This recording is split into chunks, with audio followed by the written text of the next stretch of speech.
Yeah, I couldn't agree more on the community part, right? Like the areas I play well in, I know, right? Like we know what's going on. And when we try to stretch that, that's usually when the project doesn't turn out great. Mhm. So, all right. So we get this house hack, and now there's a jump now to out of state investing. Mhm. So let's talk about just the mindset there. If you give just a quick 1 minute, hey, this real estate thing's good. I like it.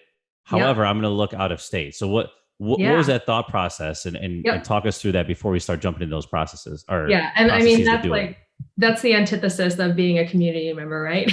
It's like, Yeah, I was gonna how do say you we're gonna replicate go that when 180 you, here. yeah. And some of these places I had never stepped foot in before, like not even on a family vacation. And so, what was happening at the time? So this was, right. This was like 2016, 2017. So shortly after we purchased our place. And I was in a terrible job.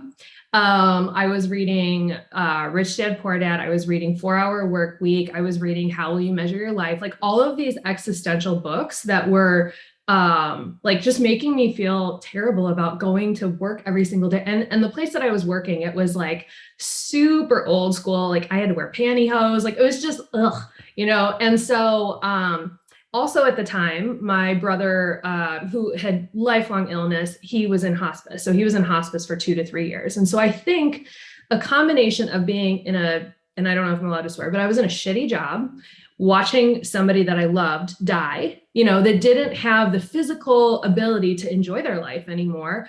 To me, that was like, oh my God, what am I doing? How do I get out of this situation? And I remember asking my husband, like every day, after work, like, how much is in our checking account? Can I quit today? And the answer was always no.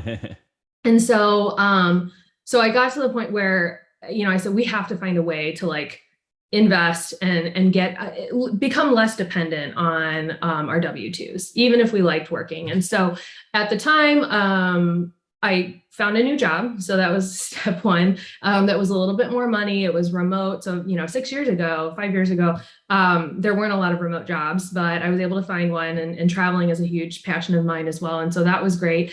And then the other thing was, I was listening to Bigger Pockets, and there was another podcast called Real Estate Rookie that was a husband and wife couple back, you know, a long time ago.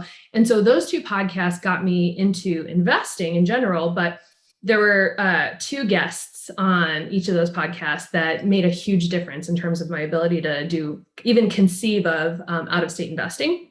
One was David Green. Yep. So We I, go ahead and plug the book. That's yeah. I mean, it's I think it's the book on out of state investing. And he was still working his W-2 as a cop at the time. And I remember listening to that episode 2 or 3 times and I just taking notes on like all of the different steps. And so that was one of them. And then the other guest on Real Estate Rookie, her name was Jennifer Beatles. And she was a Seattle-based agent and had been investing in Seattle for a really long time, got priced out of that market, and she started investing out of state. And so she talked about what are the different economic factors that make a market really attractive for investing. You know, things like population growth, diversity of employers, low unemployment rate, like good rent to purchase price ratios, low crime. And so, so I think like using her insight in terms of like which market, how to tell what a good market is. And she listed off like 3 markets in the podcast. And one of them that she mentioned was Indianapolis. And I was like, oh, that's 3 hours from me. Like that sounds like a good place to start. So I paired that information with David Green's approach of call a bunch of agent offices and ask to talk to some of the agents that are investors themselves and just interview that way. And so we found one that we loved.